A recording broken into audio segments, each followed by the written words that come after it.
তোরে বারবার নিষেধ করছি না তুই এই বাড়িতে আসবে না। তোর এই ফকিনি বাপটা নিয়ে আবার কেন আসছিস এই বাড়িতে কেন আসছি? এই, চুপ কর, আর একটাও কথা বলবি না। অনেক বেশি বেশি কথা বলে ফেলেছিস তুই। আপু এইভাবে আর কতক্ষণ দাঁড়িয়ে থাকবো? রাস্তার ভিতর একটা রিক্সা বা কুলিও তো নেই। সেটা তো বুঝতেছি না, মেজাজটা কেমন গরম লাগে বল। এই রোদের মধ্যে দাঁড়িয়ে থাকাটাই তো অসহ্য লাগতেছে। ধ্যাৎ। এই দেখ দেখ, একটা কুলি আসতেছে মনে হয়। এই কুলি, এদিকে আসো। জি ম্যাডাম। মামা, আমাদের এই লাগেজটা একটু বাসা পর্যন্ত পৌঁছে দিয়ে আসবেন। ম্যাডাম কত দূর লইবেন? ওই যে চৌধুরীর বাড়িতে। ও আচ্ছা আচ্ছা, তাইলে ম্যাডাম 200 টাকা দিয়েন। 200 টাকা একটু বেশি হয়ে যায় না? ম্যাডাম আমরা গরিব মানুষ, লেবার শ্রেণীর, আমরা তো এই কইরাই বাচ্চা আছি। আর এখন তো আর কাম কাজ তেমন পাওয়া যায় না, এই একটা দুইটা পায় ওইটা দিয়েই চলি।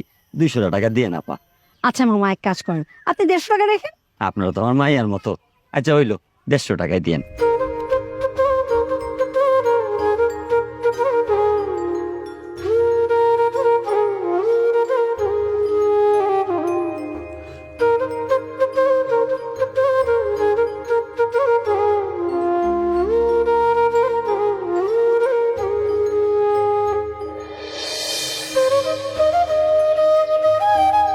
মামা রাখুন এখানে।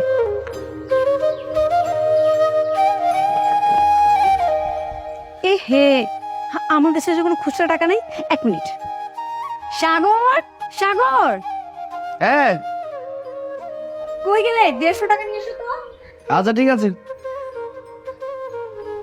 থাম, 1 মিনিট দাঁড়া, তুমি টাকা দিচ্ছি।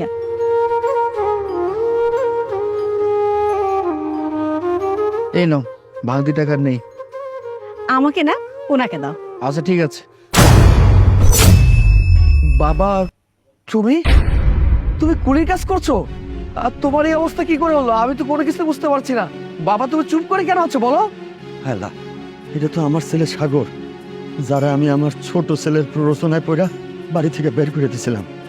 ও এত বড় বাড়ির জামাই, আমি যদি আমার পরিচয় দিই তাহলে তোর সংসারে অশান্তি বাঁচবো। না না, আমি ওর পরিচয় দিব না। কি ব্যাপার বাবা, তুমি কথা বলছো না কেন? কথা বলো। আপনি স্যার কোথাও ভুল করতেছেন। আমি আপনার বাবা না, আমি একজন কুলি মানুষ। আমি আমি আপনার বাবা হইতেছি কেন? না, আমি কোনো ভুল করতে পারি না। আমি আমার বাবাকে চিন্তা ভুল করতে পারি না।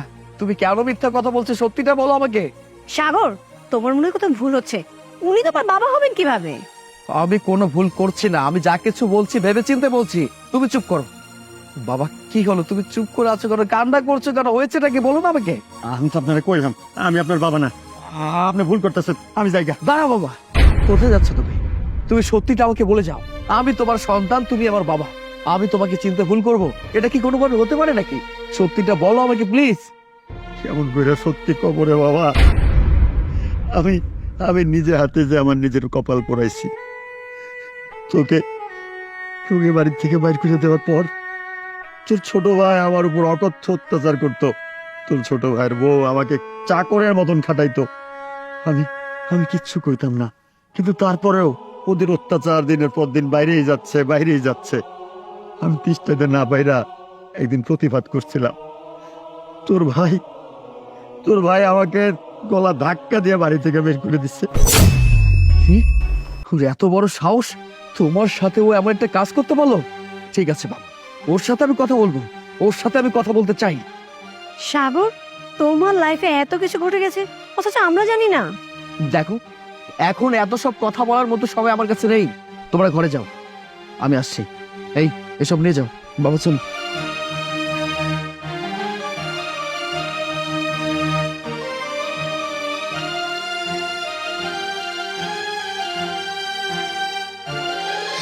আসো। হাসান, এই হাসান, হাসান এদিকে আয়। কে? তোরে বারবার নিষেধ করছি না তুই এই বাড়িতে আসবে না। তোর এই ফকিনি বাপটা নিয়ে আবার কেন আসছিস এই বাড়িতে কেন আসছি? এই, চুপ কর, আর একটাও কথা বলবি না। অনেক বেশি বেশি কথা বলে ফেলেছিস তুই। যে বাবা আমাদেরকে জন্ম দিয়েছে সেই বাবাকে সম্মান করতে জানিস না?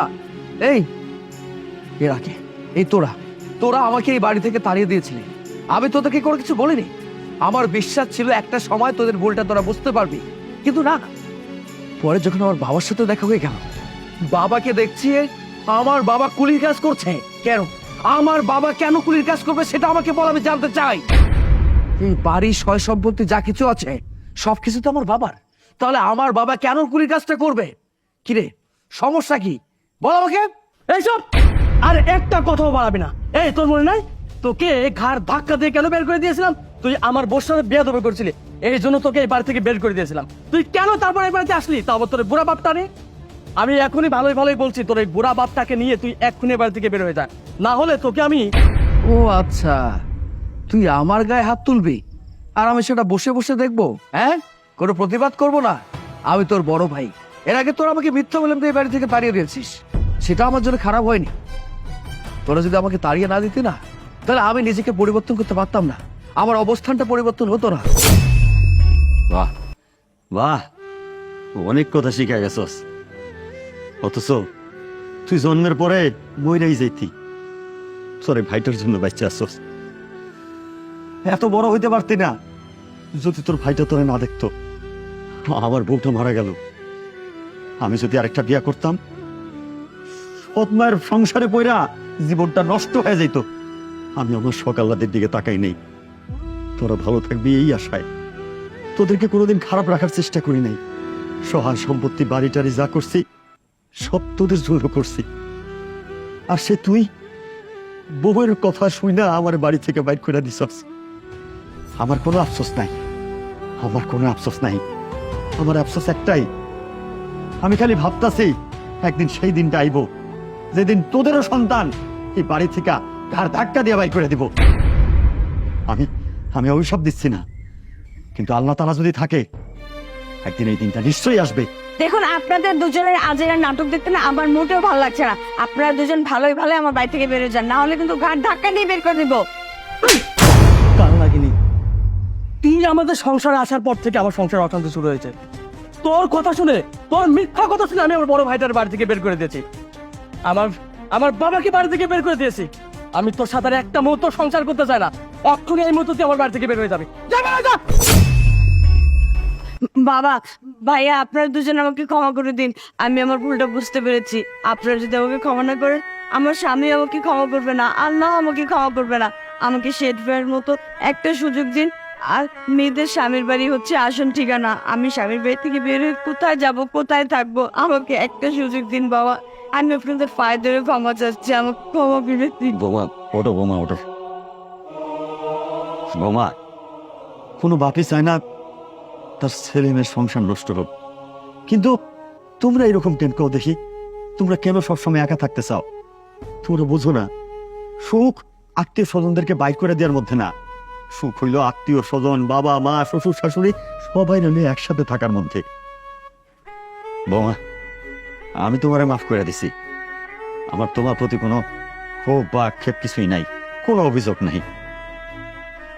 আমার কোনো অভিযোগ নাই। আচ্ছা বাবা, তুমি যেহেতু ক্ষমা করে দিয়েছ, এখানে বলার কিছু নেই আমার। চলো, এখন থেকে তুমি আমার সাথেই থাকবে। ভাইয়া, এই বাড়িটা তো তোমাদেরই। আজকের পর থেকে তুমি আর বাবা এই বাড়িতে থাকো না। তার আর কোনো প্রয়োজন নেই। আমি যখন এই বাড়িতে ছিলাম অনেক কিছু সহ্য করেছে, আর আমার বাবা, আমি বিশ্বাস করেছিলাম হয়তো আমি না থাকলে আমার বাবাটা ভালো থাকবে। কিন্তু যেই বাড়িতে আমার বাবা ভালো নেই, সেই বাড়িতে আমার বাবা থাকবে কি করে? আমি তখন ভালো আছি, আমার কোনো কিছুর অভাব নেই। তাই আমি সিদ্ধান্ত নিয়েছি, আমার যেহেতু টাকা পয়সা ধন সম্পদ সবই আছে, বাবা আমার সাথেই থাক না, সমস্যার কি আছে? আর এই বাড়িটা, ওকে ফাইন, আমার প্রয়োজন নেই। আমার যে ভাগ্যের যে সম্পত্তিটা পাওয়ার কথা সেটা আমার দরকার নেই। তারপর আমি চাই এই বাড়িটা নিয়ে তোরা ভালো থাক। বাবা চলো।